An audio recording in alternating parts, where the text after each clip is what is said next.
This is WYMT Mountain Sports, your home for the Kentucky Wildcats and local high school sports. One thing John Calipari talks about a lot during basketball season is his players' ability to share the basketball. Last year's team featured 7 NBA draft picks, yet it still managed to win 38 straight games and play in the Final Four. While getting his players to buy into the system is important, Cal also says the most important thing is developing the relationships. But here's what I would say to you. This thing that we do as coaches, it's more about relationships than anything else. And a relationship isn't a handshake that way. A relationship is a handshake this way. How can I help you? And all of a sudden you see a loyalty from these kids because they know we're about them. The Kentucky football Cats needed all the help it could get last week in beating EKU in overtime, and it got a lot of it from one specific defensive lineman. Senior defensive tackle Corey Johnson led the UK defense with 19 total tackles in the team's win over the Colonels. Head coach Mark Stoops was obviously pleased with the performance, but also says others need to step up and help make plays. Very much is. I mean, anytime you see 19 tackles, it's pretty amazing no matter what position, in particular a defensive lineman. So he's obviously doing some very good things, and he is one of the guys that's playing with great effort, and that's good and bad, and that's what I told the team as well. You know, if he's coming down with 19 tackles, why is everybody waiting on him to make all the plays? You know, we need some other guys to step up and make some plays. Another division rivalry on Thursday Night Football right here on WYMT, this one in the AFC South. Quarterback Matt Hasselbeck starting for the Colts in place of the injured Andrew Luck. Opening drive for the Houston Texans. Ryan Mallett's pass tipped by Arian Foster, picked off by Mike Adams, who returns it to the Indy 44-yard line. The Colts would settle for a field goal. Still 3-0 later in the first. Hasselbeck on the play action hits Andre Johnson in the end zone for 6. Colts take a 10-0 lead. Houston driving. Mallett throws the incomplete pass, but in the process is drilled by C.O. Moore. Moore hit with the personal foul. Mallett leaves the game. So in comes Brian Hoyer, and on 4th down, the final play of the half, Hoyer's prayer is answered by rookie wide receiver Jalen Strong.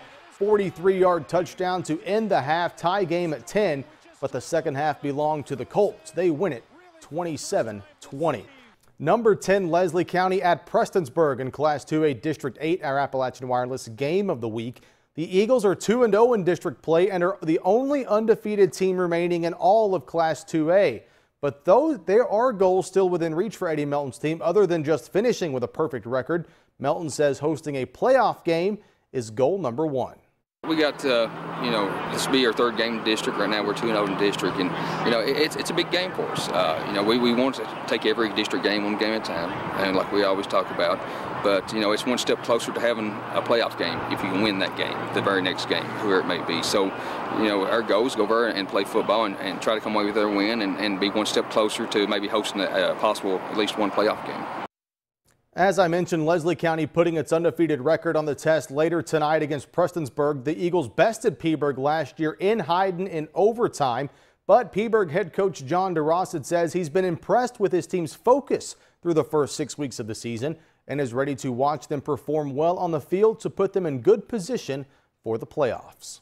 I think our kids have done a great job. I mean, we got some older guys, but we got a lot of young players playing. They're playing new positions. And I think we've had our focus. I mean, they want to win, we want to win. Sometimes you come up on the short end of the stick, but we're doing everything we can to get ready to try to put ourselves in a good position for the playoffs. Fall break this week in Pulaski County, but all 3 football teams, Pulaski, Somerset, and Southwestern, with games this week. We start tonight with the only one of the 3 in action, Southwestern. The 4th-ranked Warriors hosting Donnie Burdine and the South Laurel Cardinals, a big district matchup.